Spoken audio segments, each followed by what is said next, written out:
लोणेर इथं निर्गुण हत्या करणाऱ्या नराधमाला 24 तास उलटूनही पकडण्यात पोलिसांना अपयश. रायगड पोलीस निष्क्रिय. 24 तास उलटून देखील आरोपी मोकाट. गोरेगाव इथं सर्व पक्ष व सर्व धर्मीयांकडून पोलिसांविरोधात तीव्र नाराजी व्यक्त. जनाक्रोश मोर्चा काढण्याचा एकमतानं निश्चय. 24 तासांच्या आत नराधमाला पकडलं नाही तर पोलीस स्टेशनला जनाक्रोश मोर्चा काढणार, नरेश आहेर यांचा इशारा. 2 दिवसापूर्वी लोणेर येथील ओमकार रेसिडेन्शियल लॉजवर एका तरुणीची निर्गुण हत्या झाली होती. हत्येच्या काही तासातच या हत्येनंतर रायगड जिल्ह्यात संतापाची लाट उसळली. क्रूरतेचा कळस गाठणाऱ्या या हत्याकांडानंतर अनेक तर्कवितर्क काढण्यात आले. पोलिसांकडून देखील आरोपी पकडल्याची बतावणी करण्यात आली. याबाबत बातम्या देखील प्रसिद्ध करण्यात आल्या, परंतु खरंच तो आरोपी पकडला गेला होता असं पोलिसांकडून सांगण्यात आलं होतं. तर मग अजून आरोपी आहे कुठं?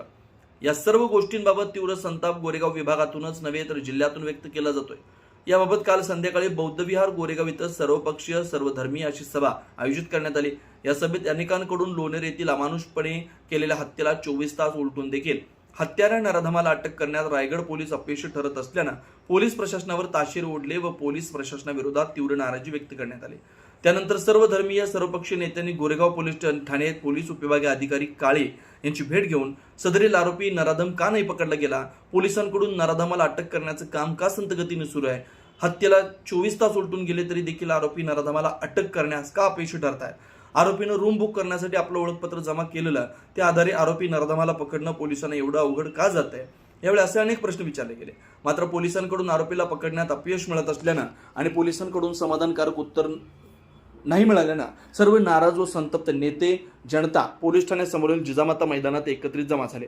त्यावेळी नरेश आहेर यांनी आक्रमक भूमिका घेत 24 तासांच्या आत त्या नराधमाला पकडलं नाही तर गोरेगाव जिजामाता मैदानात जनाक्रोश रायगड पोलिसांना पाहायला मिळेल. या तीव्र भाषेत रायगड पोलिसांच्या निष्क्रियतेवर निषेध व्यक्त करण्यात आला. उपसंपादक रिजवान मुकादमसह ब्युरो रिपोर्ट तेज मराठी न्यूज पुरार रायगड.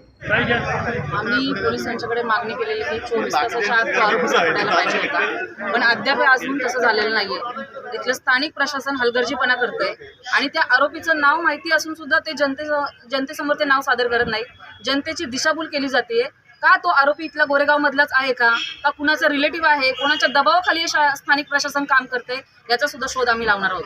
आणि जर आम्ही त्यांना 24 तासाची वेळ दिली, 24 तासाच्या वेळेमध्ये जर त्यांनी आरोपीला पकडलं नाही तर सर्व समाजाच्या मोर्चाचे आम्ही इथं आंदोलन करणार आहोत. जोपर्यंत आरोपीला अटक होत नाही तोपर्यंत आम्ही इथेच ठिय्या मांडून बसणार राहणार आहोत. या प्रकरणात अद्यापही आरोपी अटक झालेला नाही. कसं बघताय या दुर्घटना घडून 24 तासापेक्षा जास्त वेळ गेलेला आहे. खऱ्या अर्थाने आरोपीला पकडण्यात यश यायला होतं, परंतु अद्याप प्रशासनाने पाहिजे त्या पद्धतीने घेतलेलं नाही. आमदार सर्वांची मागणी अशी आहे 24 तासामध्ये आरोपीला अटक केली नाही तर या ठिकाणी संपूर्ण तालुका विभाग संपूर्ण बंद केला जाईल. जोपर्यंत आरोपी अटक केली तोपर्यंत आम्ही या ठिकाणी पोलीस स्टेशन येणाऱ्या 24 तासात जर सारखे निर्णय लागत नसेल तर आपला पहिला कंटा गोरेगाव पोलीस स्टेशन असेल. मंजूर आहे तुम्हाला सांगायला? मंजूर आहे का? मग कुठला पोलीस स्टेशनला दंड झाला की मग आपण फिरून या गोरेगावमध्ये कोण त्यांना सपोर्ट करतात ना त्यांच्यावरती पण दंड दाखल आम्ही कधी करणार नाही सारखे साहेब. त्यामुळे आपण 7.5चा टायमिंग त्यांना दिलेला आहे डीएसपी काळे साहेबांना. आता डीएसपी बैठक देईल. तुम्हाला हे पण सांगतो शिवसेनेचे येथील असतील, कधी महाराष्ट्र दिवस येतील, कधी एसपी मालक येतील. मग एसपी मालक कामे सांगतील की आम्ही तुम्हाला आश्वासन देतो, आम्ही आरोपीला पकडतो. हे सगळं होणार नाही. यांच्या गाड्याच गोरेमध्ये घुसून नका देऊ.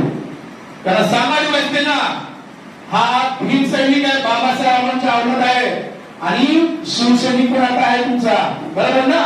त्यांना बोला जर आमचा जर 24 तासामध्ये जर आरोपी पकडला नाही तर एक पण गाडी शिल्लक राहणार नाही. सर्व पोलिसांच्या गाड्या जाणून टाकू.